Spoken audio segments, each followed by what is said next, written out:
insights. Also, today, our show that we are doing is what I call the Happy Time Show because it is Medicare open enrollment. So the lovely, as you always hear me say, Joyce Thompson in the studio. Welcome back, Joycey. Thanks, Carrie. Glad to be here. And joining us for the first time, Nate Tate from RPS Benefits by Design. Welcome, Nate. Thank you, Carrie. Well, we're going to do our show today, and what we're going to do is we're going to talk about all things Medicare. So we're going to explain Medicare Advantage to you. We're going to talk about Part B. We're going to talk about Part D. We're going to talk about the different carriers that are available. The idea here is to educate you as to what is in the marketplace and what it means to be an independent agent, which is what Joyce and Nate are, independent broker, that can show you all your options. You always hear me say that knowledge is power, and in order to understand what your options are, you need to know what's available. I just had a lady call me from Texas. This happened the other day. She had gone out of state. She was on a plan that was indigenous to Texas only, had some out-of-state medical bills, and guess what? She got to pay them because there was absolutely no coverage. All these plans are not the same. As an example, the Blue Cross and Blue Shield plan here in Kansas City actually has out-of-state coverage in a lot of different parts of the country. So again,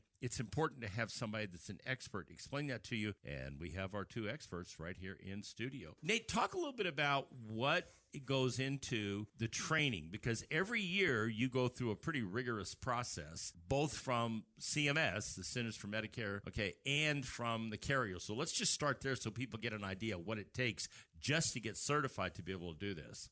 Yeah, after you knock out your licensing exam just to be a general insurance agent, which is no small feat, each year you have to recertify for Medicare. And the government has their guidelines that they've laid down, and it takes about 20 hours of studying and testing. And they also check to make sure that you're not cheating on the test and so forth. And you have to go through all that. And they also don't make it simple. You have to renew every single year, and it's not just a thing of I still remember. They re-quiz you on all that material. Yeah, they change the tests every year. Right. And then if you don't get, is it still 90%? Correct, 90%. You have to get, now think about that, people. How many exams did you take that you didn't get 90% on, okay? If you don't get 90%, you don't get licensed. You don't get certified.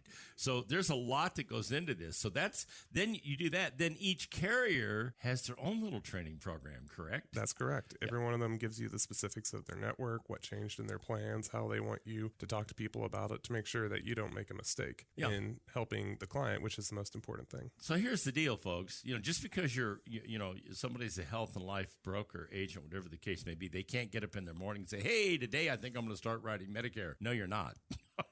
You're going to go through the training, and you're going to have to pass the test. And then after you're certified and you're qualified, you'll have a chance to do that. By the way, Joyce has been doing it since she got out of high school, and Nate's been doing it for about the last 8 or 9 years? That's right. See, so there you go. Joyce, let's just tell people what open enrollment is. When does it start and when does it end? Open enrollment, Medicare open enrollment, it starts every year at the same time, October the 15th. And it ends December 7th. This is the time, if you already have an Advantage plan or a supplement, it's time to look at other options because each year, as Nate said, they change different benefits. So copays could change. So it's always a good deal to come and check with us to see what's new for you because what was good last year may not be good this year. So it's always good to see your broker and check out the new additions and takeaways. Yeah, and it's kind of like that conversation I had with this lady. She'd been on that plan she was 74. She'd been on that plan since she was 65. And she never went back and checked. She just got comfortable with the plan.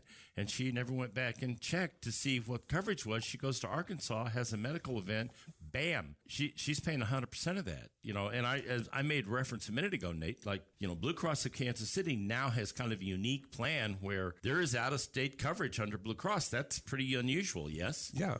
For a long time, Advantage plans were basically HMOs, and you only had local coverage and a smaller network of doctors. And it's been gradually expanding, and now there are some PPO networks throughout the country so that you can go, not anywhere, but you have a lot of options if you're traveling around. Yeah, a lot more options than you used to have. Absolutely. Okay, so let's talk a little bit about the difference, Joyce, between a Medicare supplement and a Medicare Advantage plan. So let's start with the Medicare supplement. And that's what I have. I have that Blue Cross Plan F. By the way, is the Plan F still even around? No, the Plan F for 2020 is no longer around. Now, one good thing about the Plan F is that if you were on the Plan F, you're grandfathered in. That's me. I'm grandfathered, people. Yes, I am a grandfather, but I'm also grandfathered in the plan. Good to know.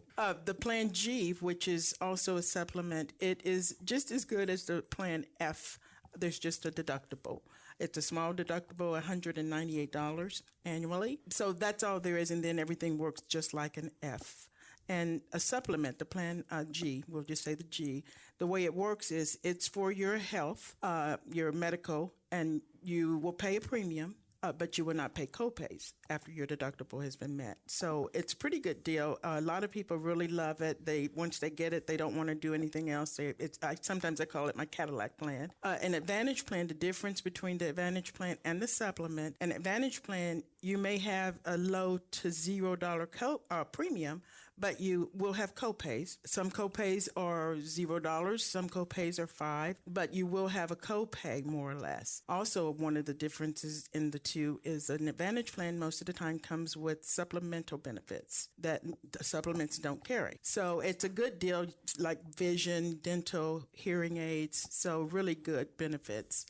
Non-transportation. It's a really good deal. Yeah. So, Nate, those are some of the differences. One of the big differences between the Medicare Advantage and Medicare Supplement is cost. Yes. The Medicare Supplement plans, and Joyce called it the Cadillac plan, they're not cheap. I think that Blue Cross plan, right now, I think I'm paying about $180 a month. Mm-hmm. When you look at that, again, I'm going to go back to this lady I just talked to in Texas. I was explaining supplements. She said, well, my income's been significantly reduced because my husband just passed away, and she lost one of her Social Security checks. So for her, staying on a zero premium plan or a low premium plan is important. But for people that, have the money and want a plan that allows them to travel, and because I do a lot of travel, for me, the Medicare Supplement made a lot of sense, but they do cost more, right? That's right. I have a lot of people who are in great health and they're not as scared of the Advantage plans and their higher out-of-pocket maximums, but they still do the supplement plan because that enables them to see anyone in the country who takes Medicare. And so it's even bigger than the Blue Cross PPO network that we mentioned earlier. Yeah, so that's a key point, what Nate just said. Anywhere in the country. So if I'm in California visiting my grandkids, or if, we're in Wyoming on a fishing trip, whatever the case may be, and somebody gets sick, if that hospital or that doctor takes Medicare, they take the Medicare Supplement, right, Nate? That's right. Yeah. So that's pretty cool because it lets you basically go anywhere you want to go. And if you need specialty treatment like an MD Anderson or Sloan Kettering or, one of those hospitals, Cleveland Clinic, whatever the case may be, they're in network because, again, if they take Medicare, they take the Medicare Supplement. So there's a big difference between the two. All right, when we come back from the break, we're going to continue the conversation. We'll get into some specifics now. We'll start talking a little bit more about what the Medicare Supplement actually offers, and then we'll contrast that with what the Medicare Advantage plan offers. You're listening to America's Healthcare Advocate, broadcasting here on the HIA Radio Network, coast to coast across the USA. If you want information, you want to reach out to Joyce or Nate, you can do that at 913-385-2224,